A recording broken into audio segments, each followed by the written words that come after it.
సంవత్సరాల తరబడి ఎన్ని మందులు వాడినా మీ మోకాల నొప్పులు తగ్గట్లేదా? ప్రాణ పెయిన్ క్లినిక్ లో అత్యాధునిక చికిత్స. తిరుమల తిరుపతి దేవస్థానం చైర్మన్ నియామకం ఇప్పుడు ఉత్కంఠంగా మారింది. ఆ పదవి కోసం ఎంతో మంది ప్రయత్నాలు చేస్తున్నారు. రఘురామకృష్ణంరాజు, మురళీమోహన్ వంటి వారు కూడా ఆశ పడుతున్నట్లు తెలుస్తుంది. అయితే సీఎం చంద్రబాబు అనూహ్యంగా సీనియర్ నేత అశోక్ గజపతిరాజును నియమించేందుకు ఆసక్తి కనబరుస్తున్నారట. ఎన్నో ఏళ్లుగా రాజకీయాల్లో ఉంటూ ఎటువంటి మచ్చ లేకుండా ఉన్న వ్యక్తి అశోక్ గజపతిరాజు కాబట్టి అలాంటి వారికే టీడీపీ చైర్మన్ వంటి గొప్ప బాధ్యత అప్పచెప్పాలని చూస్తున్నట్లు టాక్. ఇక ఇటీవల తిరుమలలో సీఎం పర్యటించినప్పుడు కూడా తిరుమలను ప్రక్షాళన చేసి వాటి వైభవం పెంచేలా చేస్తానని మాటిచ్చారు.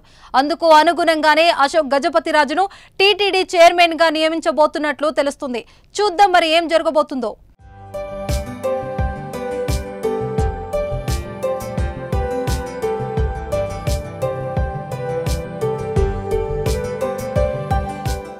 సుమన్ టీవీలో మీ పర్సనల్ అండ్ బిజినెస్ ప్రమోషన్స్ కోసం కింది నెంబర్కి కాంటాక్ట్ చేయండి.